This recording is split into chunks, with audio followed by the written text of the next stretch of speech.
Hello, this is Annette with Project Refine Life. Welcome to my channel. Today we're here to talk about the Energy Archeology Oracle by Ashley Stinson. This is a 48 card deck. It has this wonderful guidebook that comes along with it. This is not a new deck by far. I've mentioned it several times on my channel and have been asked on several occasions to do a video describing how I work with this deck. I mention it a lot and I've yet to do a walkthrough because I don't work with it in maybe a capacity that most people do. I'm doing this video, but I want to just say right up front, please understand that the way that I work with this deck may be a little bit more complex because I'm a yoga teacher, I'm a Reiki Master teacher, I'm an energy worker, I am what they refer to as a tissue issues coach, which is dealing with generational trauma and your experiences here in this world that settle into the muscles and the tissues. So when I saw this deck works with the bones, and of course the muscles and the bones are attached. I waited a little bit. As you can see, I'm number 517 of 1,000. I waited a little bit because I was waiting for some additional walkthroughs, and there really isn't that many. I know that a lot of people are interested in it and some people have it, but it is an incredible, incredible deck. And I would feel this way even if I wasn't a yoga teacher or a Reiki master or working with people and generational trauma and all of those things. I would feel that way because this deck gives you the ability to pinpoint things within your body, things that you're feeling, and how to work with them, how to work through them. I'm going to try to make this video not incredibly long, but I have a lot to say and I'm trying to make it as easy as possible for you to understand how I kind of work with this deck and the way that I see this deck. Let me just get into the nuts and bolts of the deck itself. So this is the guidebook that it comes with. It's not the cheapest deck around, but it's not the most expensive, and the quality of it all around is amazing. She has a website and I will put everything in the links below, but it describes a little bit further about the deck itself. So again, everything will be included. But as she states in her website, you know, this is about being in a relationship with and present for the conversation with your body that your body has been waiting for you to have with it, which is like, yes, we don't have conversations with our body. And this deck is about that, about being in conversation with your body, about working with your body, about listening to the body. So let me go ahead and I'm getting off track. So this guidebook is 122 pages about the book itself, or the oracle itself. At the back of it, it tells you a little bit about the creator, about the illustrator, gives you a couple of pages for journaling here. Now, in the front of the guidebook, we have a prayer of gratitude, which is just beautiful. I love it when there's a little prayer included.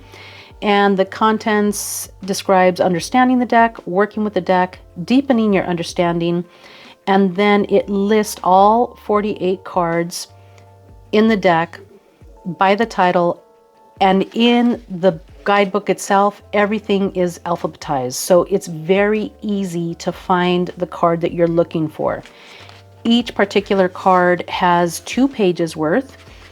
Here is a short little quote from within the energy or the wisdom section, which is always like, just reading this sometimes is really enough.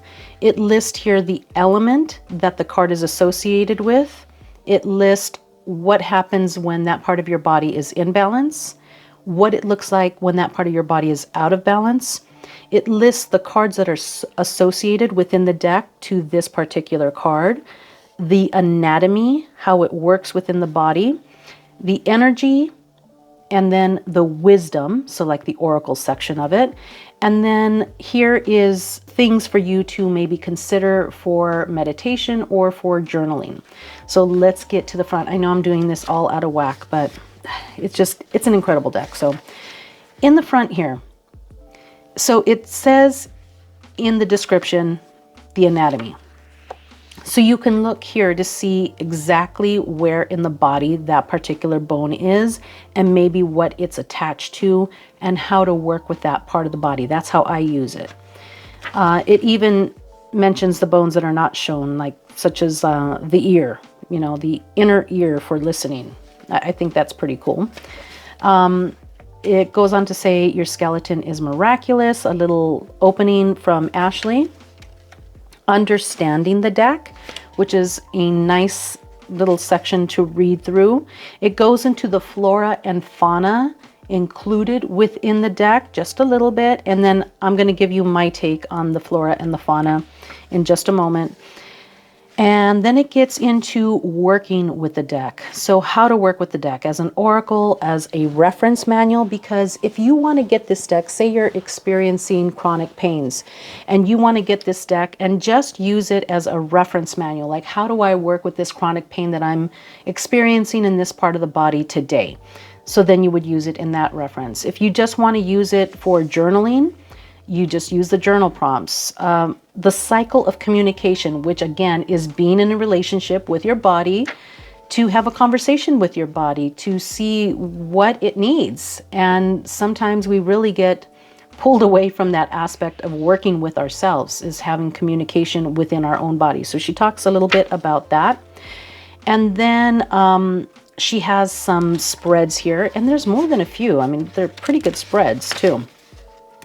And then deepening your understanding. Here she talks about how that part of body is associated with the elements, which is fantastic to me. I love that aspect of this deck, and then I'll get a little bit further as to why I really like that. Bone alchemy. And she goes a little bit more into the elements. And then, let's see here. What else? Then she gets into the oracle section. So let's go ahead and look at the deck so you can get a really good view of each and every card. This is the box that it comes with. It's a really nice sturdy box. I use this deck almost daily. It sits right beside me. If you saw my desk tour, then you'll know that this particular deck sits in my little wooden box right on the side, and I pull this deck all the time. It's the same size as your standard tarot deck, and they're just gorgeous, gorgeous cards. I mean, look at the detail here, and then you have this beautiful, really soft, kind of like a gold matte, but it's really soft. It's just a little bit shimmery. I mean, it's just, this deck is just beautifully created. Just everything about it is just gorgeous. The cardstock, I have no idea what the cardstock is. It is a little thicker. It's matte. It's soft to the touch. It's not a rose petal. It's really nice. If you shuffle, I'm sure you can shuffle it just fine. But the deck is beautifully created. So I'm just going to go ahead and start going through the cards so that way you can see them one by one.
I'm adding this card onto the flip through because I forgot to take it out of the box when I did a flip through of the cards. This is Resonance Spinal Column. As you can see, the deck is absolutely stunning. The illustrations are soft and beautiful, and I love that way that she does have, to me, references to the tarot where you see the scales. I love that she has sacred geometry in a lot of these cards, and then the flora and the fauna. So let me give you my interpretation of the flora and the fauna included in the card. Now, when you're in this industry, the spiritual industry, yoga and everything, everybody's always fixated on enlightenment. But I think one of the major problems that we have is that everybody's so focused on the enlightenment that they're not really focused on getting back into their bodies. They're disconnected from Earth, from being of the earth, from having responsibility to the earth, from being grounded into it. And seeing the flora and the fauna reminding us of who we are, from where we come, and what our responsibilities are, how we are to protect ourselves within this body, and how are we supposed to respond to and be responsible for what surrounds us. I think we just disconnect from that so often. You know, there's all these sacred symbols and sacred things within our everyday life, and sometimes we just disconnect from it. So I love all of the flora and the fauna and these images that are the backdrops for the skeleton or from the bones that are within this deck. So that's one. Just the whole grounding aspect of it to me is just beautiful and amazing. And I love like this right here with the waterfall flowing from the rib cage. I mean, it's just absolutely amazing. Okay, so that's the deck itself, the illustrations, the you know, the card stock and the size and everything. I've gone over the guidebook, and now I'm going to get into a reading from yesterday. So what I do with this deck is when I'm going to go and teach, let's just focus on the yoga class aspect. If I'm going to go and teach a yoga class, then what I do is I will do a reading for my class. So how do I best serve my students today? What do they need from me? How can I facilitate or bring to them or deliver the best message for their body, for their mental health? How do I work with my students today? What do they need for me to deliver to them? What messages do I need to receive for them? So yesterday I got this card right here, which is Catalyst, which is the floating ribs. And I cannot tell you how many times I have pulled this particular card. This card comes up all the time. It's amazing how much this particular card comes up. In addition, I got the Eight of Pentacles and the Hierophant. Now, this deck that you see on the side is the Way Home Tarot, and I love the Way Home Tarot along with this deck. I've had the Energy Archeology for some time. I haven't had the Way Home Tarot for all that long, but I love the white space within the Way Home Tarot and the really non-traditional images that are included within the Way Home Tarot, because it allows my interpretations to be a little bit more open and focused. So getting back to the energy archaeology. So here we are with the oracle meaning of this particular card. Now, in this card, we're dealing with the floating ribs. And let me just show you another card right here so you can understand.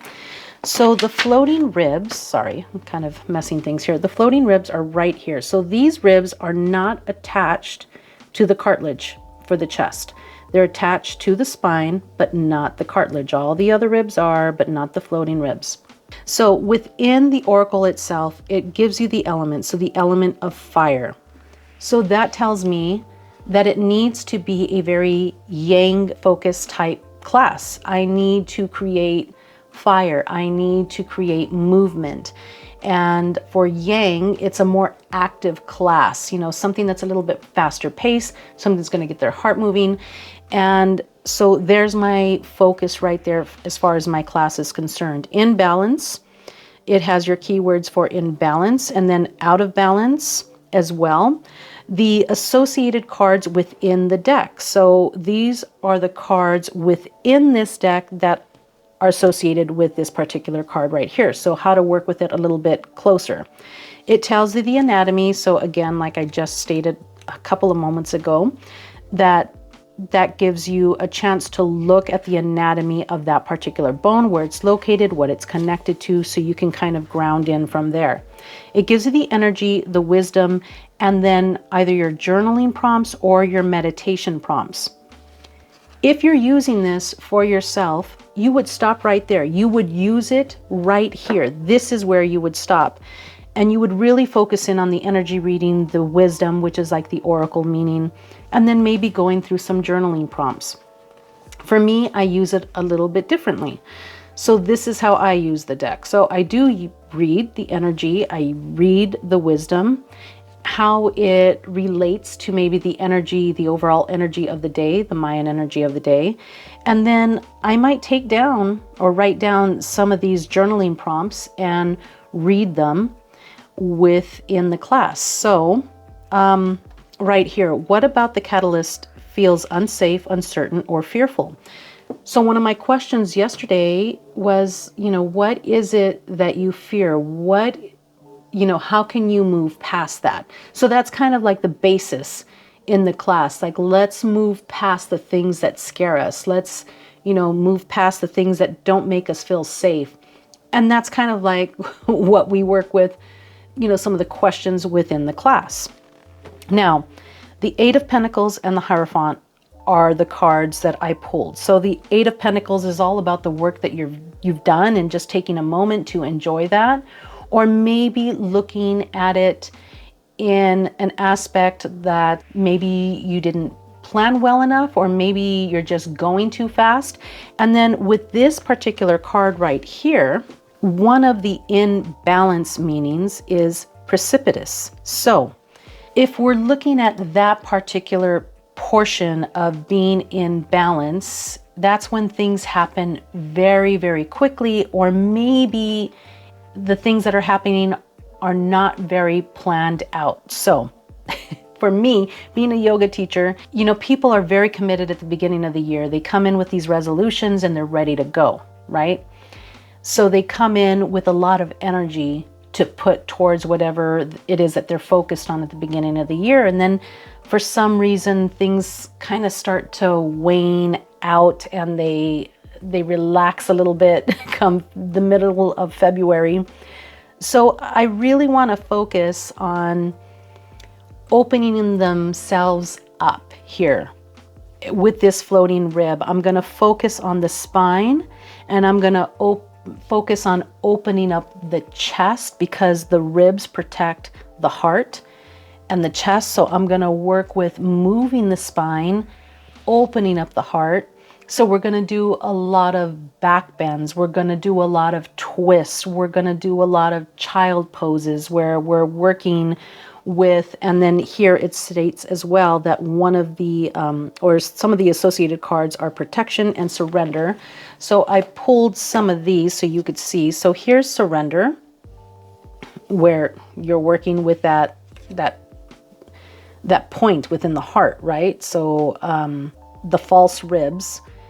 But for me, whenever I see the word surrender, it pinpoints to me child's pose, because child's pose is my most favorite pose ever. I love child's pose. And for me, the key word that comes to mind when it comes to child's pose is surrender. I mean, you're vulnerable in that pose.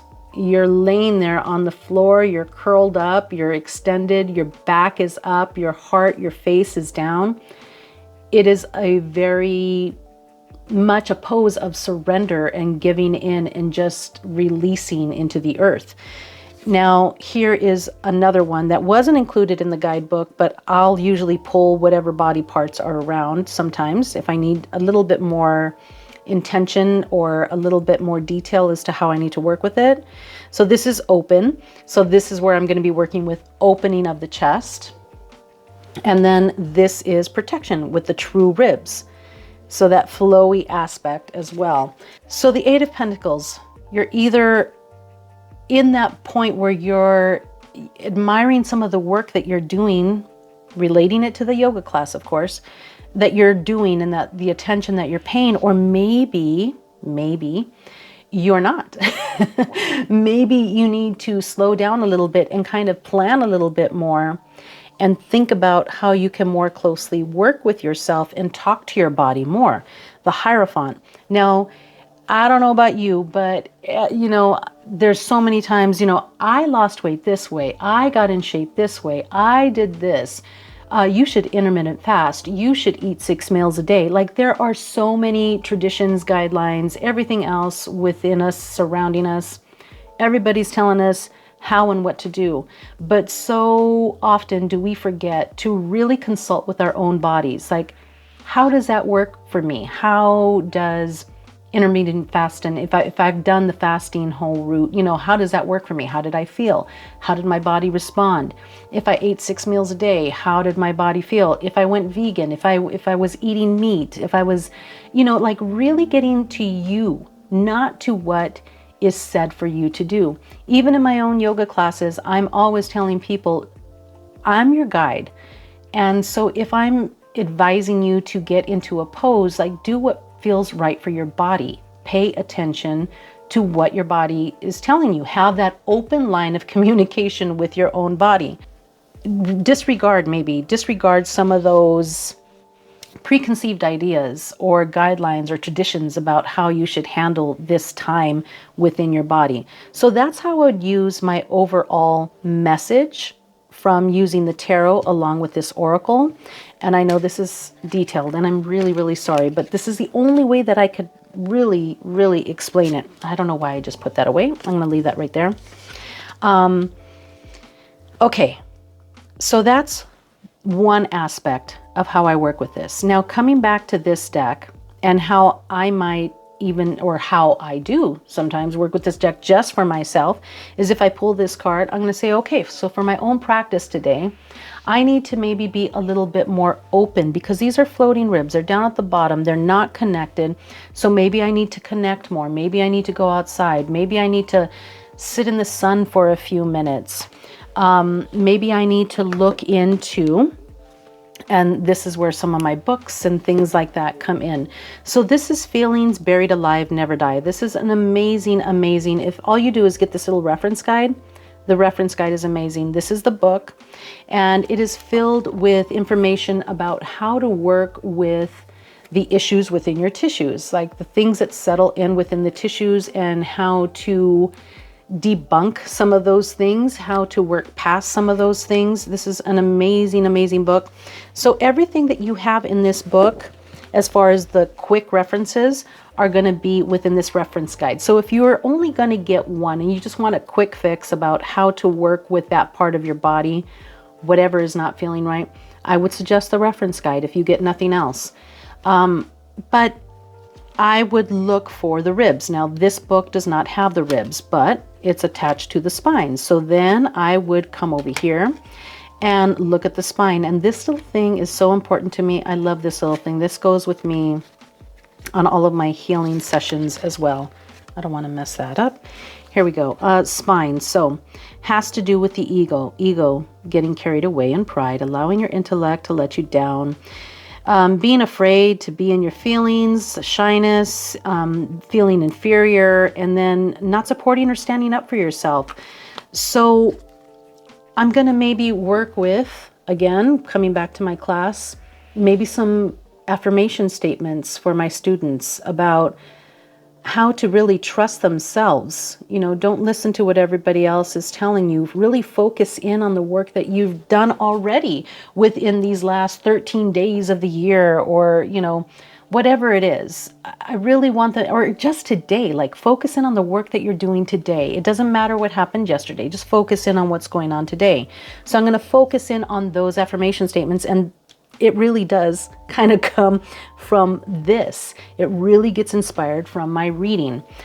Okay, so now the next thing is I'm really going to focus on yoga poses that really work on opening up through the side body, through the chest, and as I mentioned earlier, like child's pose. So I don't really take this book out, but I mean, I use it sometimes as a reference just to kind of brush up, but I would, and yesterday I worked with a lot of, you know, side angle poses, extended triangle and or angle pose. And then I worked with a lot of warrior ones in a bunch of different directions and a lot of chest openings. I worked with camel pose. I worked with a lot of moving the spine. So this book goes over how the spine moves. And I even settled in with a lot of Kundalini yoga poses to kind of build up that aspect of fire, which is mentioned in this guidebook, that this is associated with the element of fire. So that's how I work with this deck as far as like my clients and my students. However, getting back to working with it for yourself, coming to this right here, there's enough within this guidebook to really focus in on what's going in or what's going on within the body and the mind. And just using some of these journal prompts, how can I nurture my capacity to sustain the catalyst? And how can I be with the fear, expansion, or uncertainty in order to grow? There's really good journaling prompts that you can either type them in your phone, like speak them into your phone and kind of reflect back throughout the day, or do a full journaling prompt within your deck, or maybe use it for meditation. The wisdom and the energy of the explanation of each card is fantastic. The way that she explains the anatomy within the deck is phenomenal. And then the fact that she includes this in the front so you can see how it's attached. Where are you experiencing pain? Is it in the hip? If you have hip, something within the pelvis, that's in regard to creation.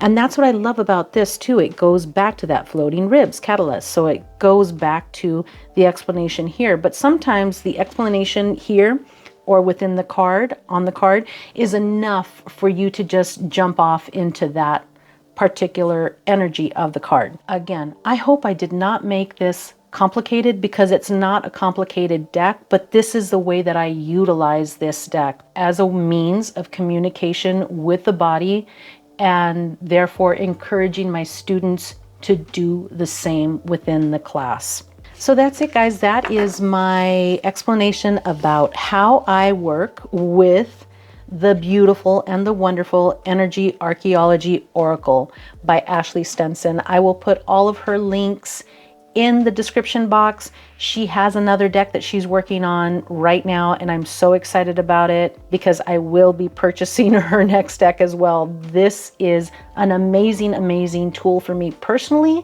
and as a teacher. Thank you so much for watching. I appreciate you so very, very much. From my heart to yours, I wish you a beautiful day, and I will see you later.